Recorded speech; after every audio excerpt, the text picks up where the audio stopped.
Sizzling chicken with creamy tofu na may babanatan natin ngayon, tropa. Pang tanpuluts to. Nakapag-ready na ako dito ng chicken. Nahugasan ko na rin yan.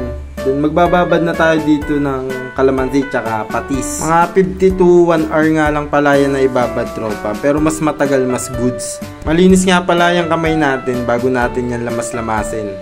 Then sa freezer ko ilalagay yan para mas matulin siyang manikit yung lasa niya sa chicken natin. Then habang nakababad yan, ipiprepare na natin yung mga rekado natin.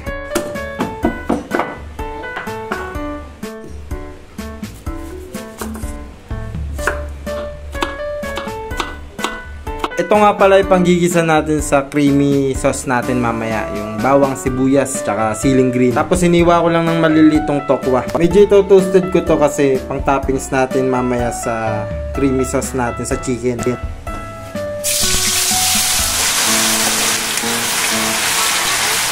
Habang niluluto ko yung tokwa dito piprepare ko na yung panglaga natin sa chicken natin. Ayan, naglagay lang ako ng bawang sibuyas, bay leaves, tsaka salt and pepper, tropa. Tapos kunin na natin yung minarinate natin o binabad natin na chicken para ma-prepare na natin. Tapos kukunin na rin natin yung niluto nating tokwa. Medyo crunchy yan para masarap sa lasa natin pag tinappings natin sa chicken. Pinakulo ko muna to bago ko ilagay yung chicken para mag-stay pa rin sa chicken yung minarinate natin na kalamansi tsaka patis. Kumbaga mas madadagdagan pa siya ng lasa pag nilagay natin ang kumukulo na. Kakapit na kasi yung mga pang-aroma natin na nilagay sa tubig na kumukulo.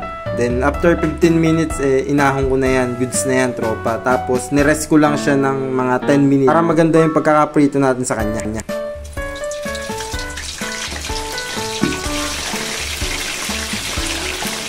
Kumbaga parang nangyari dito Max style fried chicken, tropa, na nilagyan lang natin ng creamy sauce with tofu. Tignan nyo naman yung itsura, parang Max style fried chicken. After nito next na natin yung creamy sauce natin, tropa. Naglagay lang ako ng konting mantika dyan para hindi masunog yung butter.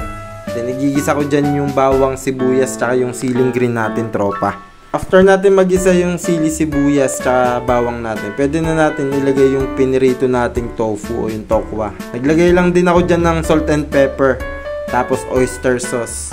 Ayun yung mga pangpalasa natin. Then after natin igisa-gisa, maglalagay na tayo dito nung all-purpose cream. Tapos nilagyan ko ng konting tubig para masimot natin yung lalagyan ng all-purpose cream. Then i-mix-mix lang natin yan. Tapos papatak tayo dyan ng konting liquid seasoning. Pandagdag aroma yan, tropa. Then ayan, goods na. Pwede na natin niyang ilagay sa sizzling plate. Pero titikman natin yung quality goods.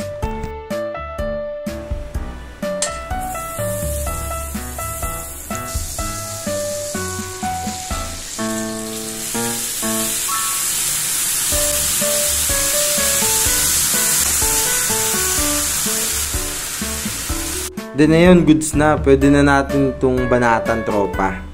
Kaya, let's go!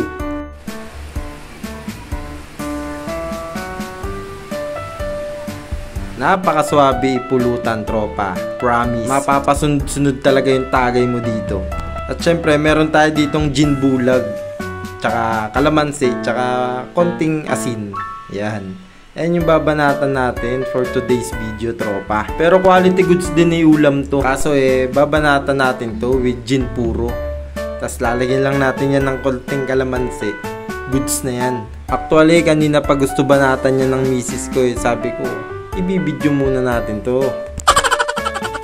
Siyempre, tatagayin muna natin to bago natin banatan yan. Yan, mag-aasin din ako dyan Pag nag-gin puro ako, may asin din ako sa gilid para style tequila ba, tropa? Tikman muna natin tong tokwa. Yun, tokwa pa lang, quality goods na. At sunod na natin syempre yung manok. Ito yung kanina pa ako takam na takam dito. Kasi wala pang ang creamy sauce nakakatakam na at napakasarap ng ulam. Then yun, quality goods pa rin yan. Mas quality goods yan pag natikman natin yung manok. Kaya try mo na rin to, tropa. Kung ayaw mo naman i-try, pa-follow na lang ako ng page. So siya, tatagay muna ako. Quality goods. Salamat sa panood. Paalam. Bye-bye.